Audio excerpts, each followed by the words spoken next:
जय। 1008 श्री शांतिनाथ भगवान की जय। परम पूज्य आचार्य श्री आदि सागर जी महाराज की जय। आचार्य श्री समंतपद भगवंते की जय। आचार्य श्री महावीर कीर्ति महाराज की जय। आचार्य श्री विमल साग महाराज की जय। आचार्य श्री तप सम्राट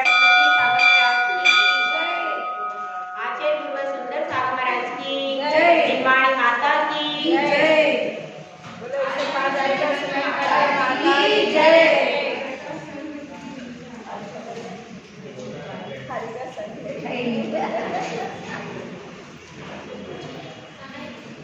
अल्पता से पूर्णता की ओर जो सफर होता है उसमें लक्ष्य के प्रति यदि हम कटिबद्ध रहे तो पूर्ण वस्तु की प्राप्ति होती है।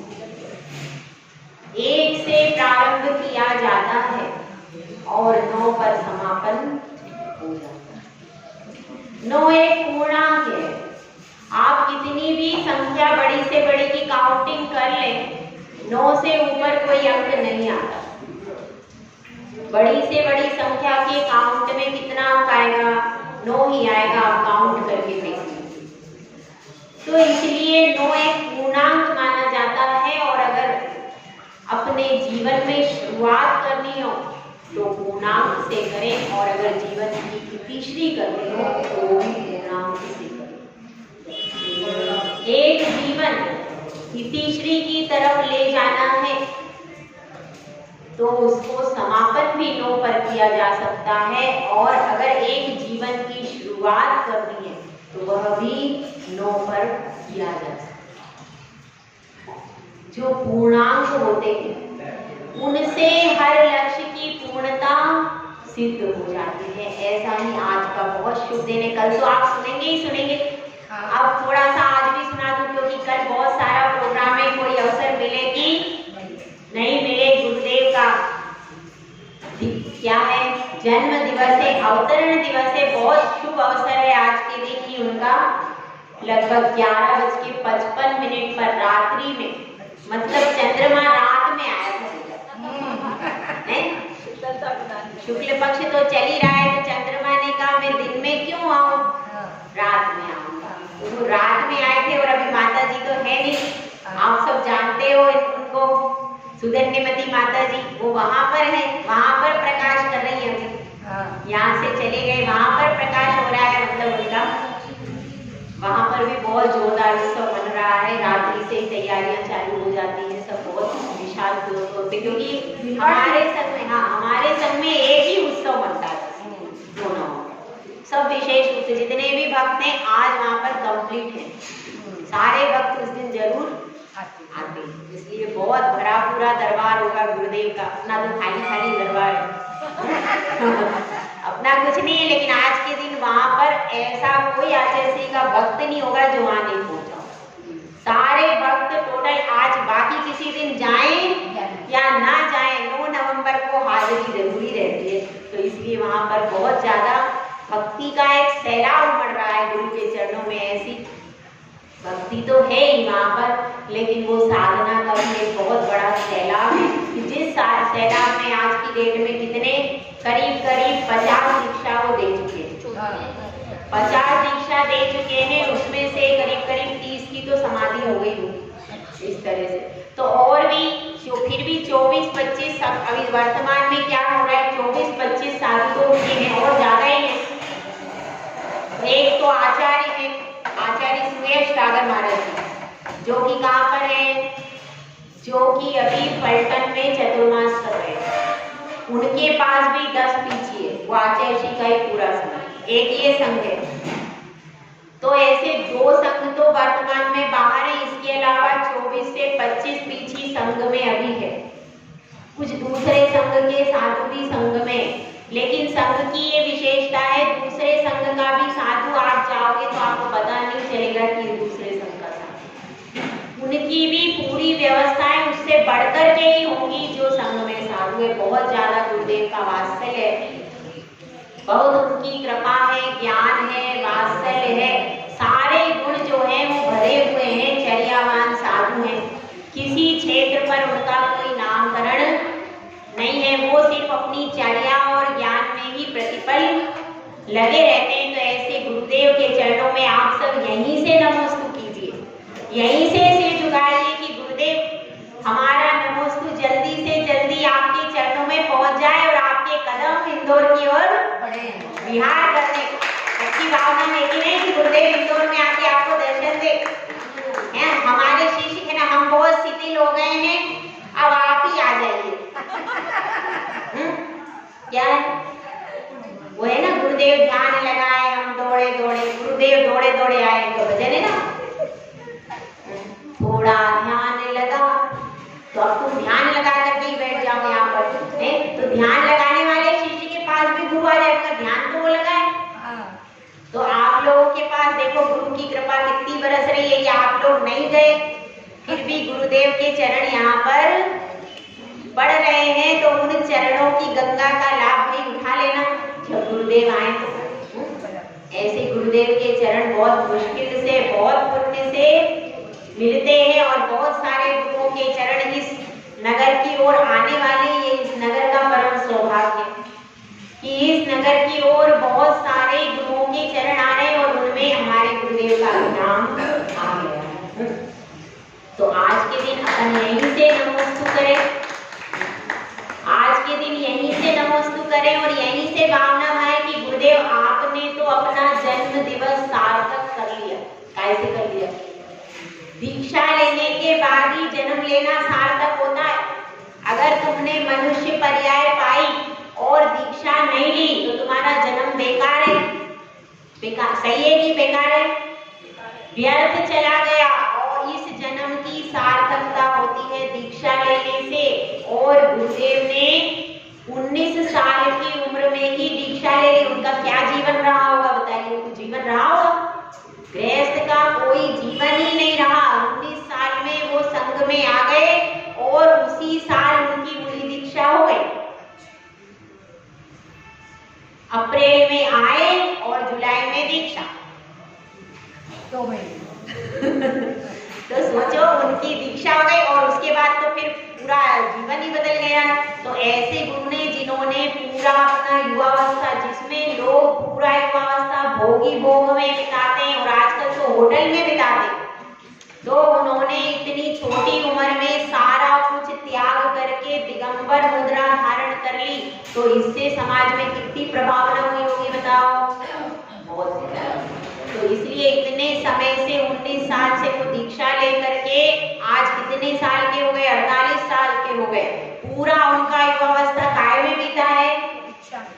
त्याग में बीता।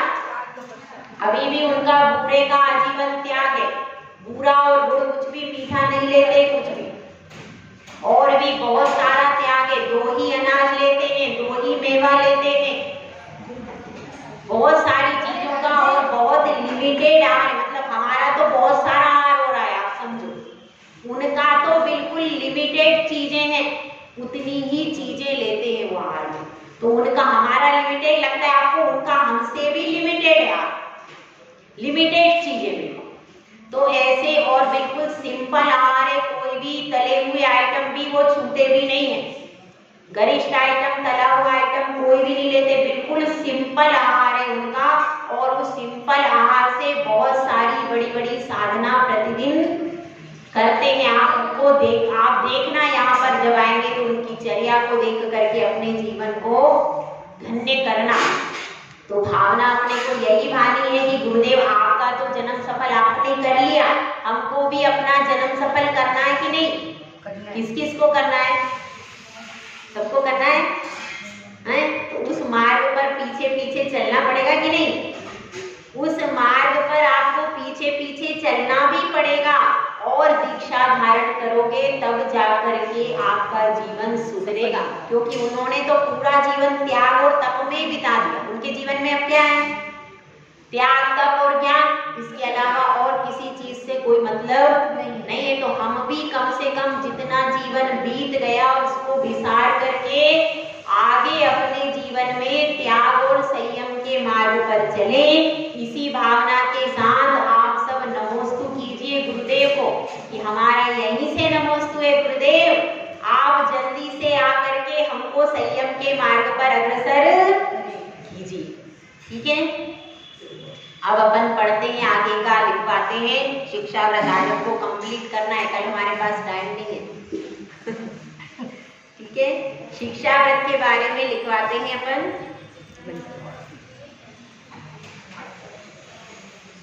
शिक्षा व्रत में देखिए देशावकाशी, यही लिखवाना है ना। देशावकाशी व्रत के परिभाषा लिखनी है। देशावकाशी शिक्षा व्रत पहला लिख लिया था आपने व्रत। पहला व्रत था भोगोपभोग परिमाण।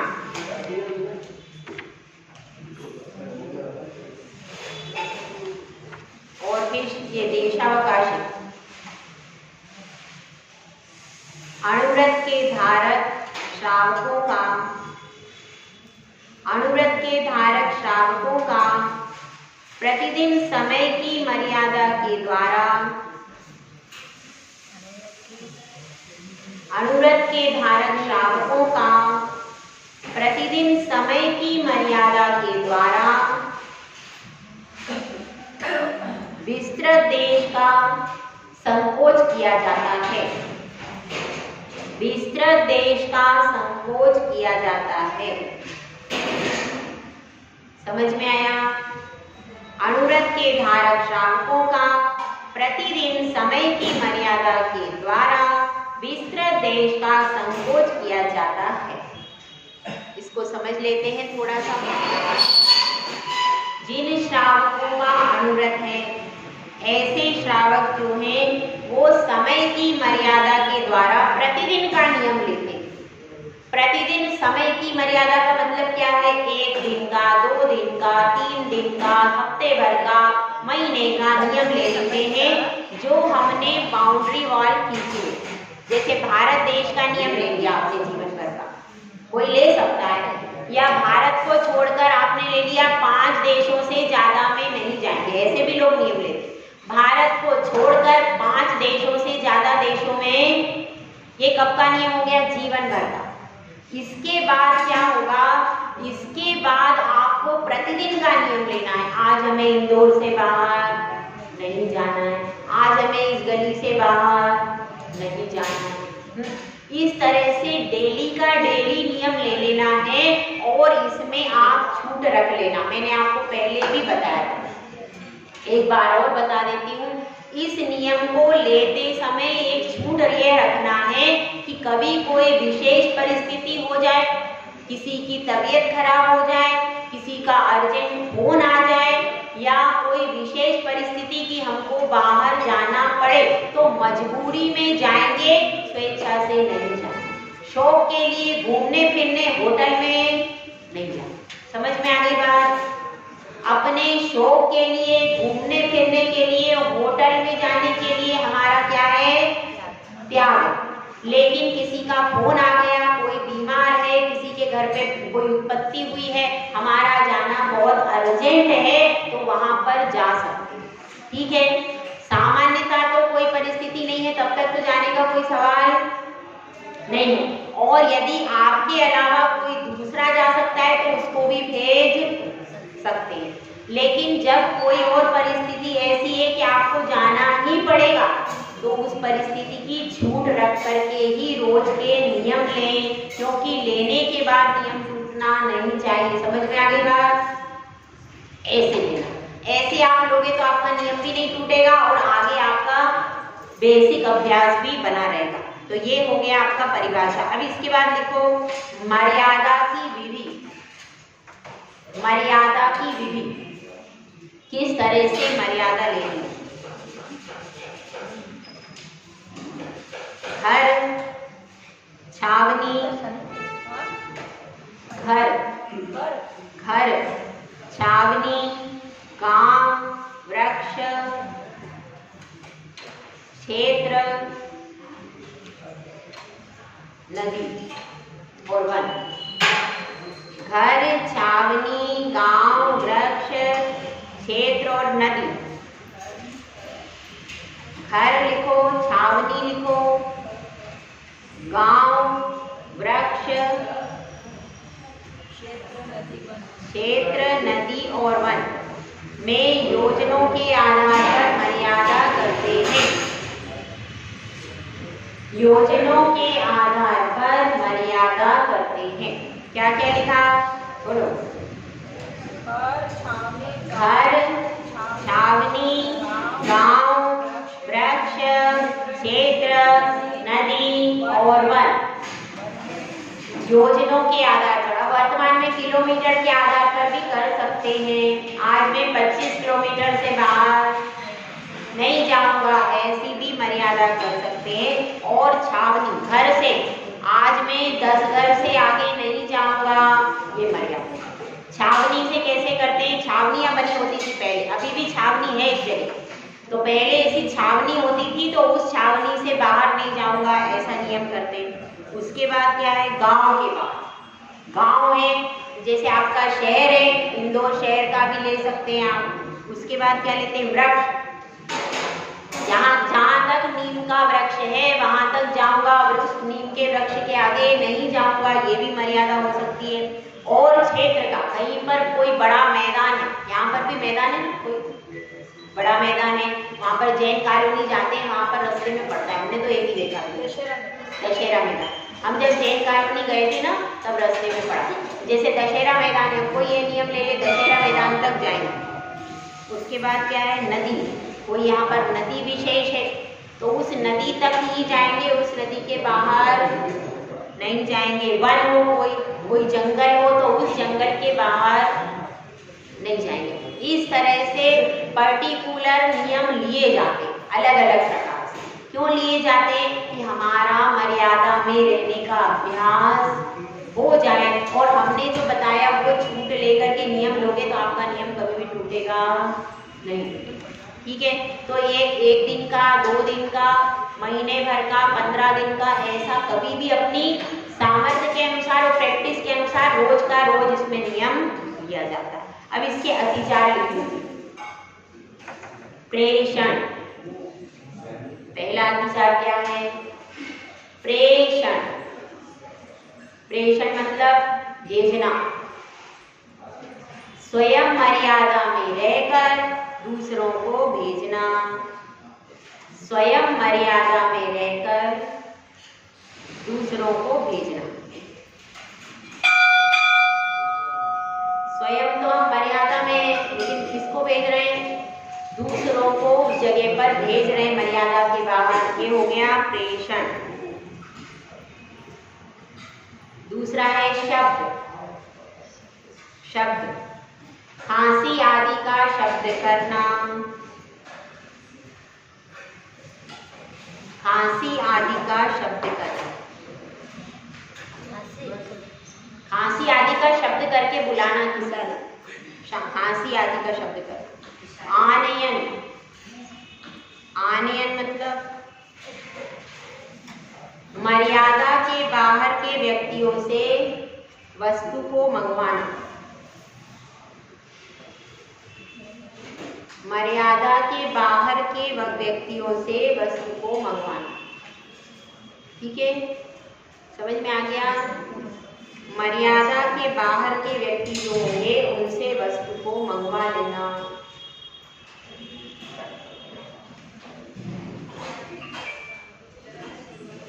मर्यादा के बाहर के, मर्यादा के बाहर के व्यक्तियों से वस्तु को मंगवाना। जैसे यहाँ से आपने क्या कर लिया, यहाँ से किसी को भेज दिया और वस्तु बाहर, वहाँ मर्यादा के बाहर इंदौर तक का नियम लिया था।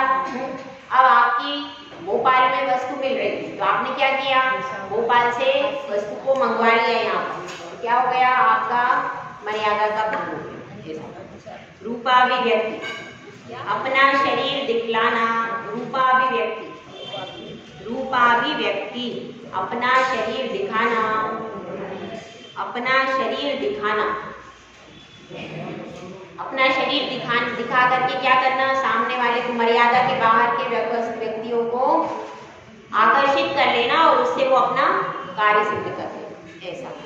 उद्गल छेद। उद्गल छेद, उद्गल छेद में क्या आएगा? कंकर पत्थर फेंकना। कंकर पत्थर फेंकना। मर्यादा के बाहर क्या फेंक देना?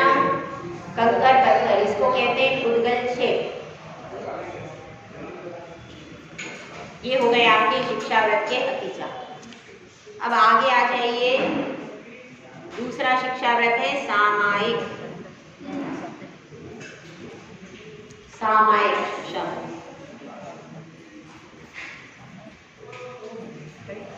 क्या बोले सामायिक उद्गल?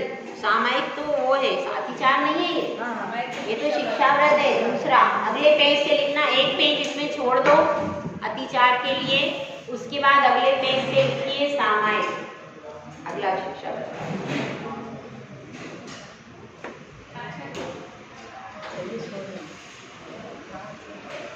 मर्यादा के भीतर और बाहर।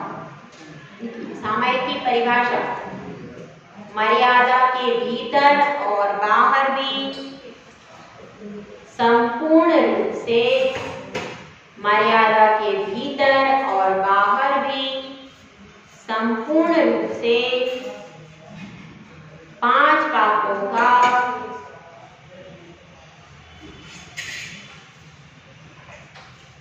किसी निश्चित समय तक, किसी निश्चित समय तक, किसी निश्चित समय तक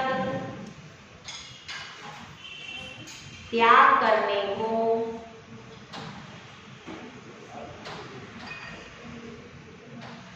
सामायिक कहते हैं। फिर से मिला लीजिए, आगम की मर्यादा के भीतर और बाहर भी संपूर्ण रूप से 5 पापों का किसी निश्चित समय तक त्याग करने को सामायिक कहते हैं। लिख लिया? ठीक है। ये किसकी परिभाषा है?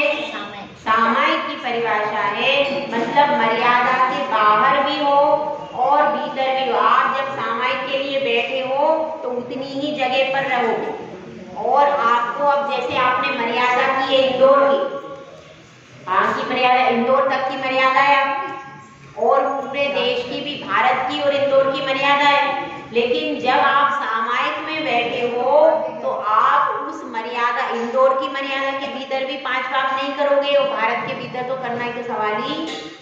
आप जब बैठे हो तो मौन से बैठोगे, और उस समय मर्यादा के भीतर का पाप भी नहीं होगा, और जैसे बाहर भी कोई पाप नहीं होगा। सब प्रकार के पाप का आपका पूर्ण रूप से त्याग हुआ कि नहीं? पूरे 5 पापों का पूरा त्याग हो जाता है, और सामायिक मौन पूर्वक ही करनी चाहिए। अगर आप बीच-बीच में बोलते हो तो सामायिक नहीं है, ये ध्यान रखना। तो इसमें यही बताया। और निश्चित समय स्टार्टिंग कर रहे हैं तो 24 मिनट तक भी कर सकते हैं, और जिनकी प्रतिमा है उनको कंप्लीट 48 मिनट तक करते हैं। 48 मिनट तक भी सामायिक की जाती है, और उत्कृष्ट सामायिक की जाती है 1 घंटा 24 मिनट तक। इस तरह से उत्कृष्ट सामायिक भी होती है। तो इस तरह से इसको समझना, ठीक है। तो ये निश्चित समय तक त्याग करने को क्या कहते हैं? सामायिक कहते हैं। अब इसके समझ में आ गया। अब इसके बाद इसके अतिचार लिख लीजिए। पहला अतिचार है वचन दुष्प्रणिधान। कौन सा अतिचार है? वचन दुष्प्रणिधान। वचन दुष्प्रणिधान, इसका मतलब क्या है? खोटे वचन बोलना।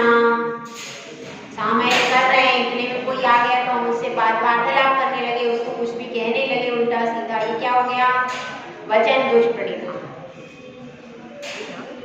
काय दुष्प्रणिधान,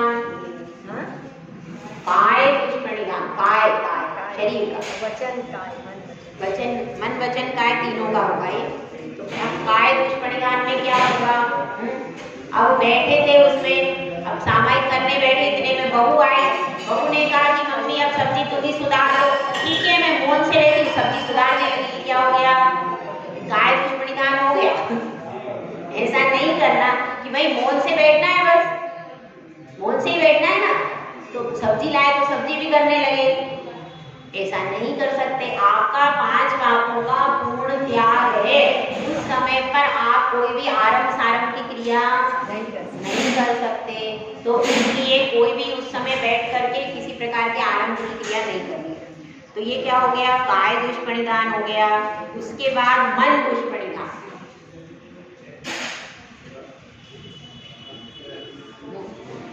क्या है, उपवास है, सामयिक के लिए बैठे और घर में बहू ने हलवा बना लिया, अब वो सुगंध आ रही है, मन से क्या अब कह रहे अरे देखो कितनी खोटी बहू है, आज ही इसको हलवा बनाना था है, आज मेरा उपवास है, जानबूझकर मुझे जलाने के लिए हलवा बना लिया। ऐसी तो ऐसा क्या हो गया, मन में तो विचार आ रहा है खाने का तुम्हारे और तुम बैठे हो सामयिक में, तो ये क्या हो गया, मन दुष्परिधान, खोटे विचार आ रहे हैं, भोजन की इच्छा हो रही, ये सब क्या हो गया, मन दुष्परिधान। और ये 3 हो गए, वचन दुष्परिधान, काय दुष्परिधान और मन, ये हो गया तीनों। अब इसके बाद है अनादर और अस्मरण। अनादर सामयिक कर्तव्य अब करनी पड़ेगी, प्रतिमा ले ली, पता नहीं किसने दे दी, अब लेना पड़ेगी, अब करनी पड़ेगी सामयिक, क्या करें, या सामयिक के प्रति आदर भाव, अहोभाव से सोचना चाहिए कि आज तो मेरे पुण्य का उदय है कि मुझको सामयिक करने का अवसर मिल रहा है, तो इसको आदर भाव से करना चाहिए। अनादर क्या हो जाएगा, अतिचार हो जाएगा। और अस्मरण, अस्मरण मतलब सामयिक का काल था, शाम के समय जो सामयिक का काल था, उस काल को आप भूल ही गए और फिर बातों में लग गए सहेलियों के साथ में, उषा जी, उषा जी सहेलियों के साथ में गए घूमने, और सामयिक का समय आया, आपको ध्यान ही नहीं रहा, कितना बज गया, 9 बज गया, अरे मैं सामयिक ही नहीं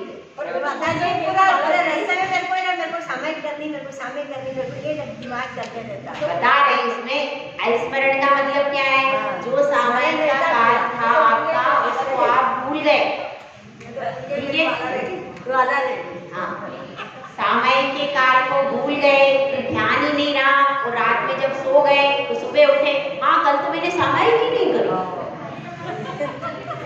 ऐसे भी लोग करते ही करने वाले, तो क्या हो गया, आपका अस्मरण हो गया, आप भूल ही गए, आपको ध्यान ही नहीं रहा, ये क्या हो गया, ये आपका अतिचार लग गया, ये हो गया, ठीक है, ये सामयिक के अतिचार हो गए। अब आएगा प्रोषदोपवास। प्रोषदोपवास शिक्षा व्रत है, ये शिक्षा व्रत चल रहे हैं, प्रोषदोपवास शिक्षा व्रत।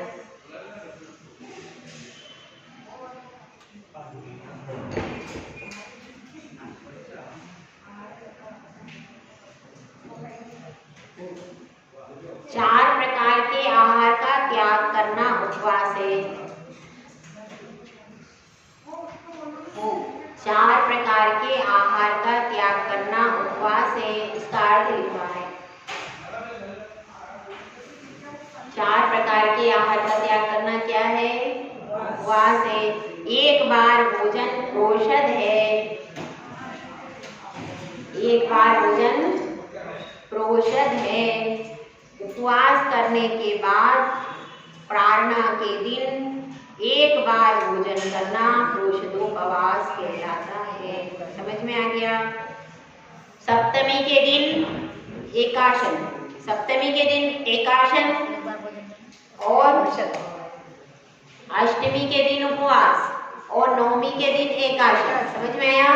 सप्तमी के दिन एकाशन, अष्टमी के दिन उपवास और नवमी के दिन एकाशन। ये क्या कहलाता है, इसको प्रोषदोपवास कहते हैं। इसमें 3 प्रकार से उत्कृष्ट विधि है। ये क्या है, उत्कृष्ट विधि। और इसमें मध्यम विधि क्या है, आप पहले दिन सप्तमी के दिन 2 बार भोजन करो, अष्टमी के दिन उपवास करो, नवमी को 2 बार भोजन करो। ये कौन सी विधि है, मध्यम विधि। और 3 एकाशन करो, सप्तमी का भी करो, अष्टमी का भी करो, नवमी का भी करो। ये जगन्य विधि। और इससे भी जघन्य विधि क्या है कि आप अष्टमी के दिन एक आसन करो और सप्तमी और नवमी को 2 बार पूजन करो। ऐसे कई प्रकार से चल रहा है, मतलब कम से कम एक आसन तो करना ही चाहिए। उससे भी जघन्य विधि क्या हो सकती है कि अष्टमी को आपने एक आसन किया, शाम को आप एक बार फल पान, ये भी विधि हो सकती है। अपनी अपनी शक्ति अनुसार कम से कम कुछ तो त्याग करना ही चाहिए अष्टमी और चतुर्दशी। इसके बाद है अतिचार। इसके अतिचार लिख लीजिए प्रोषदोपवास के।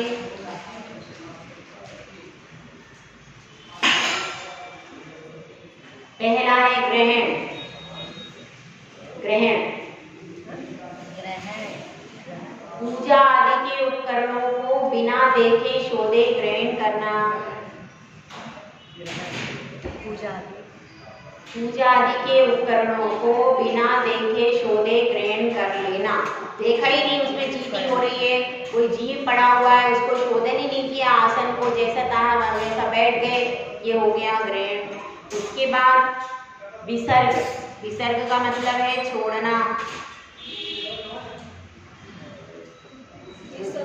विसर्ग का मतलब है दूसरा अतिचार है विसर्ग। विसर्ग का मतलब है मल मूत्र आदि का बिना देखे विसर्जन करना।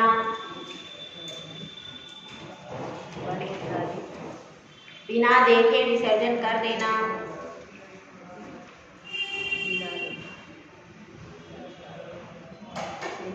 उसके बाद है तीसरा है संस्तर।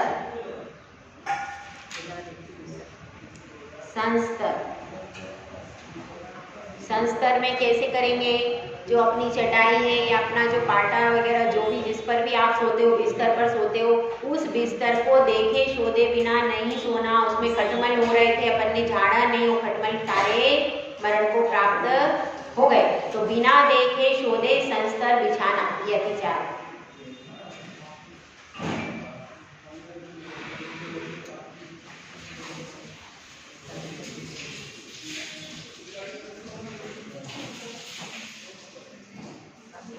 इसके बाद अनादर और अस्मरण, वो दोनों वैसे ही है। अनादर और अस्मरण जो आपने लिखे थे सामायिक में, अनादर और अस्मरण जो लिखे थे ना सामायिक में, वो सेम इसमें भी। इसमें कैसे होंगे ये भी सुनिए। इसमें अनादर कैसे होगा? इसमें जो उपवास आपने कर तो लिया, लेकिन अब करना पड़ रहा है। क्यों करना पड़ रहा है? अरे बहू उपवास करती है तो करना पड़ता है। लोग क्या कहेंगे? बहू तो उपवास कर रही है, बहू तो प्रोषद कर रही है और मैं खा लूं, कैसे होगा? लोग क्या कहेंगे? इसलिए क्या कर लिया? उपवास कर लिया। तो ऐसा कर लोगे तो क्या हो जाएगा? उपवास के प्रति आदर भाव नहीं है। हम अपने कर्मों को क्षय करने के लिए उपवास करते हैं, उसका लक्ष्य पूरा व्यवस्थित होता है, उसका आदर भाव से उपवास ग्रहण करना चाहिए। मेरा अभाव है कि मैं आज भगवान की भक्ति करूंगी, दिन भर क्या करेंगे? उपवास में दिन भर भक्ति करेंगे, ऐसे तो क्या हो जाता है? ये आदर भाव से उपवास करना चाहिए, ये अनादर हो जाता है। उसके बाद भूल जाना, अस्मरण। अष्टमी थी और आप भूल गए। अष्टमी चतुर्दशी आकर के चली गई, फिर आपको किसी ने बताया, अरे कल तो अष्टमी थी, अरे मेरे को पता ही नहीं है, कल तो चौदस थी, पता ही नहीं है। तो प्रोषदोपवास अपन ने व्रत नियम तो ले लिया, लेकिन अष्टमी चौदस का ध्यान ही नहीं रहा। कहीं घूमने निकल गए, कहीं इधर उधर चले गए, ध्यान ही नहीं रहा। जब तिथि निकल गई तब फिर आप प्रोषदोपवास सारा प्रोग्राम आपका चला गया। तो ये क्या है? अनादर और अस्मरण, ये भी प्रोषदोपवास के अतिचार हैं। एक अंतिम बचा है मैया व्रत, बस शिक्षा व्रत पूरे हो गए 12। देखो चौथा शिक्षा व्रत है वैयावृत्य। कौन सा है? वैयावृत्य या अतिथि संविदा, इसके 2 नाम है। इस शिक्षा व्रत के 2 नाम है, वैयावृत्य और अतिथि संविवाह। वैयावृत्य और अतिथि संविवाह। देखो दानम, अब इसकी परिभाषा लिख लीजिए।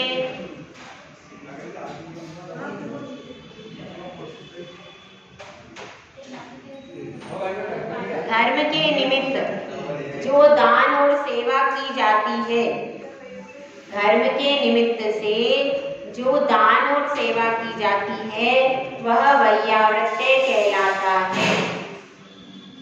धर्म के निमित्त से जो दान और सेवा की जाती है वह वैयावृत्य कहलाता है।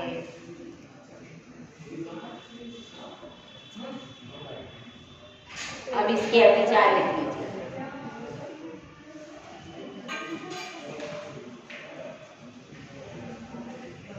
पहला अतिचार है हरित विधान। हरित विधान, हरित विधान यानी हरी वस्तु से ढक देना। आपने सामान पूरा बना लिया, भोजन, भोजन के ऊपर ला करके पत्ते ढक दिए, क्या हो गया? हरित विधान।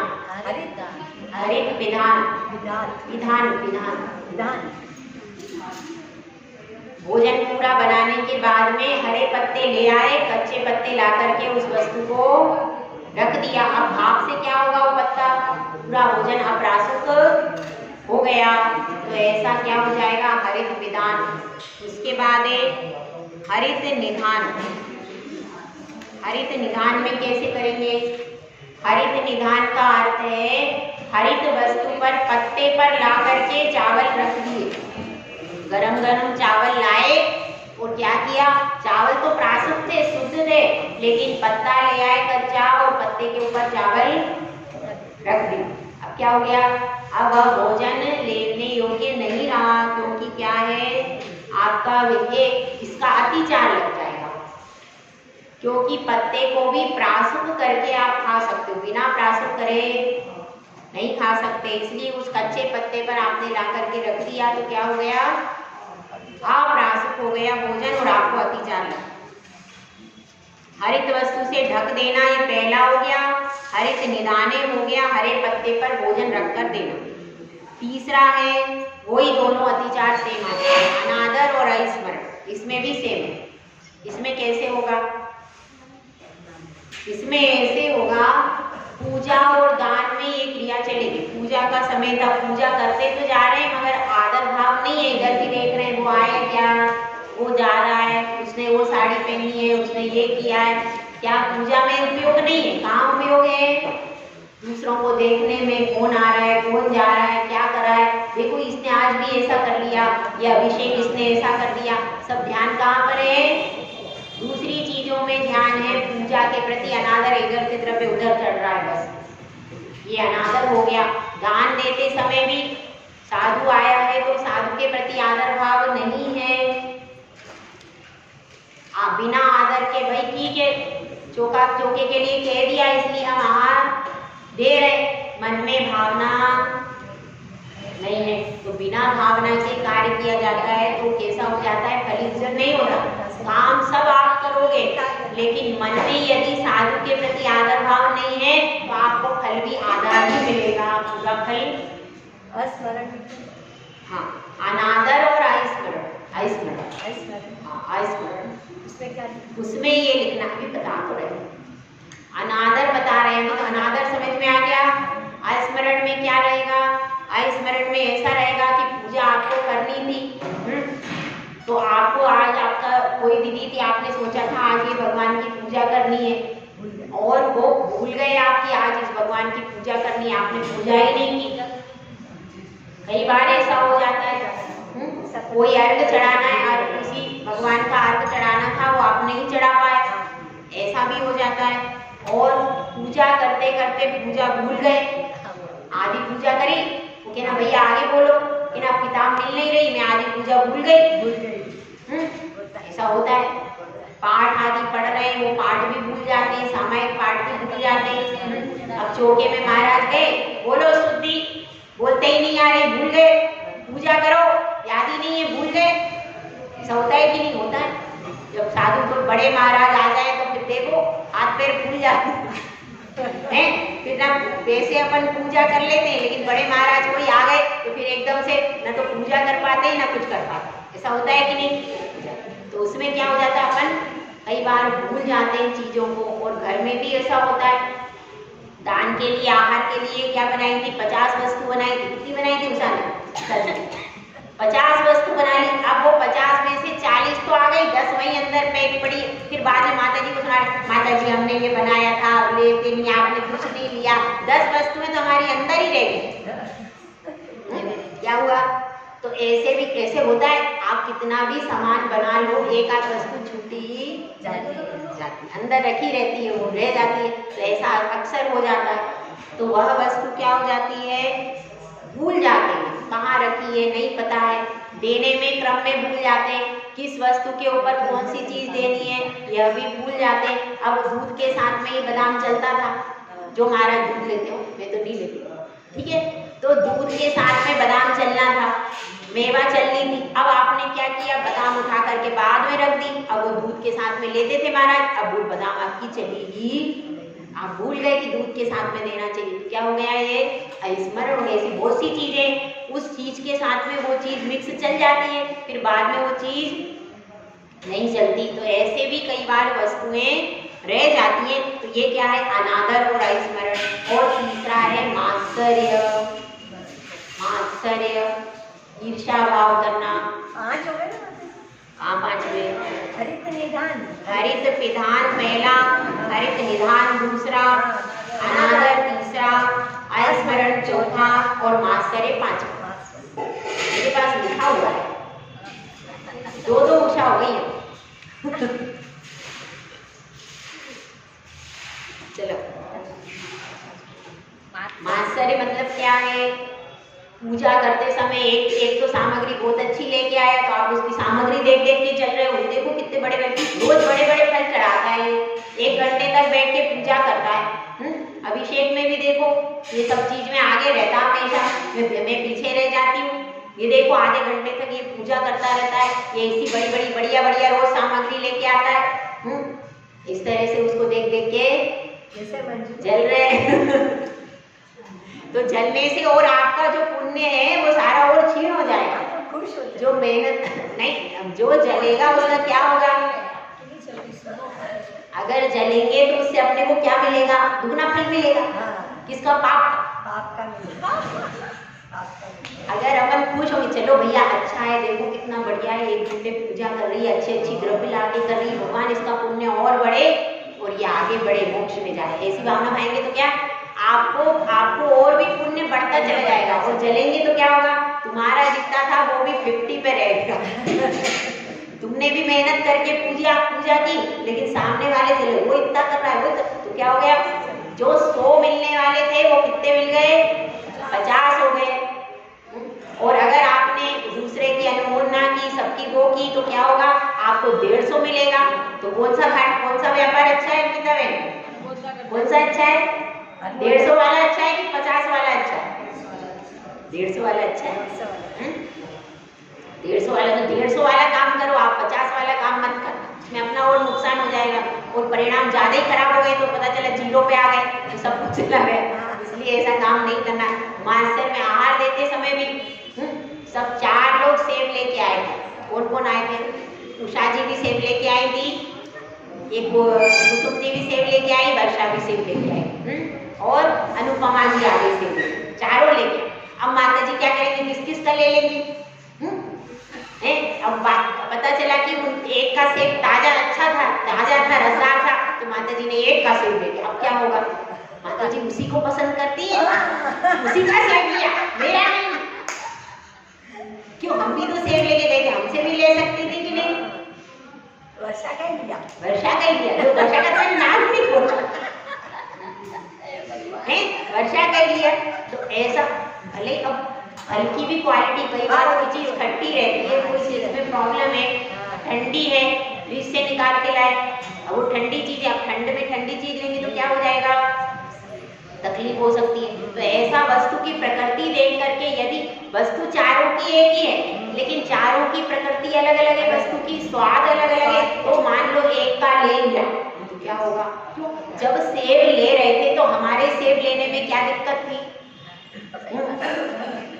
सही है कि नहीं? तो ऐसे में क्या हो जाता, मात्सर्य हो जाता। हाँ, ये हो सकता है चारों अलग अलग वस्तु बना के लाएं तो फिर बात अलग, फिर थोड़ा बहुत संतोष भी हो जाए। लेकिन एक ही वस्तु चारों लाए और एक की लो एक की नहीं लो, फिर क्या होगा, बाद में लड़ाई होगी बाद में। और कुछ लोग तो ऐसे फिर साधु के पास ही नहीं आते, साधु भेदभाव करते हैं, साधु भेदभाव करते हैं, इनको तो यही अच्छी लगती है, इसी की चीज लेते हैं, हम तो जब जाएंगे ही नहीं चौके में हाथ देने ही नहीं जाएंगे।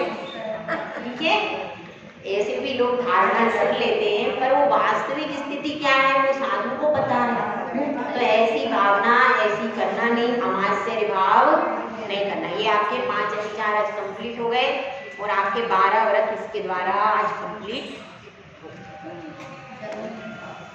ठीक है, जय बोलो आज सुंदरता हमारा आज की जिनवाणी स्थिति कर 12 व्रत का पूरा लिखवा